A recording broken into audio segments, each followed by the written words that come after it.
Caroline Payou, bonjour. Bonjour. Vous êtes lauréate du réseau Entreprendre et fondatrice de Ignition Programme, une start-up qui est spécialisée dans l'accompagnement de l'hypercroissance RH des jeunes pousses, justement, notamment via le recrutement. Alors, nous allons parler ensemble de la façon dont on peut valoriser la marque employeur pour une start-up. Alors, justement, quel est le conseil que vous donneriez à une jeune pousse sur le sujet? En fait, il y a deux cas de figure aujourd'hui sur le marché. Il y a les startups qui ont beaucoup de moyens, parce qu'elles ont déjà eu l'occasion de lever beaucoup d'argent. Et ça arrive, et dans ce cas-là, généralement, les leviers pour attirer les talents sont le salaire et l'ambition du projet, qui est crédibilisé par les moyens qu'on a réussi à lever pour le projet. Et après, il y a le cas des startups qui ont peu de moyens et qui sont assez fréquentes. Là, dans ce cas-là, il y a trois choses. La première, c'est les gens cherchent du sens. Donc, et les entrepreneurs aussi. Donc ça, il faut le partager. Il faut clarifier la mission qu'on s'est donnée en tant qu'entrepreneur et attirer à soi les gens qui partagent cette envie de sens et ce sens-là. La deuxième chose, c'est que les gens cherchent une équipe. Et à ce titre, en particulier au démarrage, il va être très important d'avoir un entretien de fit qui permette de vraiment valider le fait que cette équipe va s'entendre. Et enfin, eh bien, l'entrepreneur lui-même, quand il se lance dans l'entrepreneuriat, c'est souvent parce qu'il a lui-même des choses à aller chercher de type la liberté, l'ambition. Tout ça, si lui, il le trouve dans son projet, il faut qu'il l'offre à ses collaborateurs, en particulier à ses premiers collaborateurs. Moi, à titre perso, quand je me suis lancée, j'avais un grand besoin de liberté. J'ai immédiatement offert un maximum de liberté à mes collaborateurs puisque je n'avais pas grand-chose d'autre à leur offrir. Alors justement, pour trouver les bons collaborateurs, comme vous dites, il va falloir écrire une annonce et savoir bien se vendre finalement. Est-ce que c'est difficile à faire pour une entreprise? Oui, d'abord, il y a de la méthode, il y a du professionnalisme derrière tout ça. Et quand on est entrepreneur, on a déjà un métier.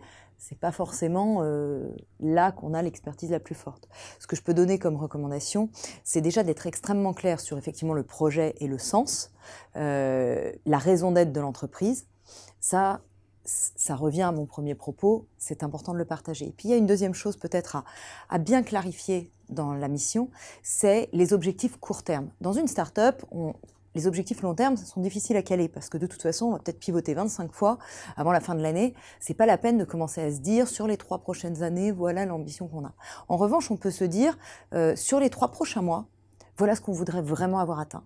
Et plus on va placer la barre au bon niveau, c'est-à-dire suffisamment haute pour que si on réussit, on est vraiment satisfait, et en même temps, pas de manière invraisemblable pour que l'objectif semble un challenge qu'on a envie d'adresser. Et plus on va avoir les candidats qui correspondent à ce projet-là. Plus on va avoir les candidats qui sont intéressés par ce challenge parce qu'il semble accessible mais en même temps ambitieux pour eux. Donc placer dans la fiche de poste des objectifs mesurables, concrets, à courte échéance, permet d'avoir les candidats qui ont les compétences et les envies les plus approchantes du projet. Alors j'imagine que dans ce cas-là, c'est bon pour la marque employeur, mais est-ce que Oui. ensuite le plus difficile n'est pas de conserver une bonne marque employeur? Conserver une bonne marque employeur dépend de ce qu'on fait finalement dans l'entreprise. Et ça va dépendre de sa capacité déjà à retenir les talents. Plus les gens ont envie de rester, plus ils parlent bien de leur entreprise. Bon, voilà. Après, il y a plein de leviers là-dessus. On en a... En ce moment, il y a plein de choses nouvelles qui se font autour de ça. Il y a la libération d'entreprise, il y a des modes de travail un peu plus souples avec du remote, etc. Ça, c'est pour les innovations. Après, moi, ce que je crois, c'est qu'il faut travailler l'envie des collaborateurs. Et l'envie, c'est très personnel.